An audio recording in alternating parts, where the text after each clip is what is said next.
ఓ RCB star ఆకాశమే హద్దుగా చెలరేగిపోయాడు. సిక్స్ల వర్షం కురిపించి ప్రత్యర్థుల్ని అందులో ముంచెత్తాడు. భారీ షాట్లే లక్ష్యంగా బౌలర్లతో ఆటాడుకున్నాడు. న్యూజిలాండ్ విధ్వంసక ఓపెనర్ ఫిన్ అలెన్ ఆకాశమే హద్దుగా చెలరేగిపోయాడు. సిక్స్ల మీద సిక్స్లు కొడుతూ ప్రత్యర్థుల వెన్నులో వణుకు పుట్టించాడు. బంతి వేస్తే 4 లేదా 6 అనేలా ఆడాడు. సిక్స్ల వర్షం కురిపిస్తూ చూస్తుండగానే సెంచరీ మార్క్ను అందుకున్నాడు. తద్వారా వెస్టిండీస్ లెజెండ్ క్రిస్ గేల్ పేరు మీద ఉన్న ఒక అరుదైన రికార్డును అతడు బద్దలు కొట్టాడు. మేజర్ క్రికెట్ లీగ్ 2025లో భాగంగా San Francisco unicorns, Washington freedom జట్ల మధ్య జరిగిన పోరులో ఇది చోటు చేసుకుంది. అసలు ఫిన్ అలెన్ ఎంత స్కోర్ చేశాడు, అతడు బద్దలు కొట్టిన రికార్డు ఏంటనేది ఇప్పుడు చూద్దాం. వాషింగ్టన్ ఫ్రీడమ్ తో పోరులో శాన్ ఫ్రాన్సిస్కో యూనికార్న్స్ తరపున ఓపెనర్ గా బరిలో దిగిన ఫిన్ అలెన్ విశ్వరూపం చూపించాడు. 51 బంతుల్లో 151 పరుగులు బాధేశాడు. ఇందులో 5 బౌండరీలతో పాటు ఏకంగా 19 సిక్స్లు ఉన్నాయి. 4లు, 6ల ద్వారానే 124 పరుగులు సాధించాడు. గ్రౌండ్ నలువైపులా షాట్లు కొడుతూ బౌలర్లతో ఓ రేంజ్ లో ఆడుకున్నాడు.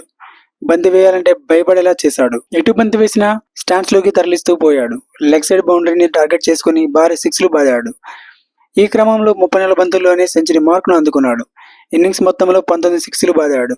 తద్వారా టీ20లో ఒక ఇన్నింగ్స్ లో అత్యధిక సిక్స్లు కొట్టిన క్రిస్ గేల్ 18 సిక్స్లు, సాహిన్ చౌహాన్ 18 సిక్స్లు పేరిట ఉన్న సంయుక్త రికార్డును అతడు చెరిపేశాడు. ఫిన్ అలెన్ తో పాటు సంజయ్ కృష్ణమూర్తి 36, హాసన్ ఖాన్ 38 కూడా చెలరేగడంతో శాన్ ఫ్రాన్సిస్కో జట్టు 20 ఓవర్లలో 5 వికెట్లకు 269 పరుగులు చేసింది. ఆ తర్వాత ఛేదనకు దిగిన వాషింగ్టన్ ఫ్రీడమ్ 13.1 ఓవర్లలో 146 పరుగులకు కుప్పకూలింది. హారిస్ రావ్, హాసన్ ఖాన్ తలా 3 వికెట్లతో శాన్ ఫ్రాన్సిస్కో పనిపెట్టారు. విధ్వంసకర సెంచరీతో మ్యాచ్ ఫలితాన్ని శాసించిన ఫిన్ అలెన్ కు player of the match award దక్కింది. కాగా 2022తో పాటు 2023 ఐపీఎల్ ఆర్సీబీ తరపున ఆడిన అలెన్ ఈ సీజన్ కు ముందు నిర్వహించిన మెగా వేలంలో అతన్ని తీసుకోవడానికి ఫ్రాంచైజీలు ఆసక్తి చూపించలేదు. దీంతో అన్సోల్డ్ గా మిగిలిపోయాడు. Thanks for watching. Have a nice day.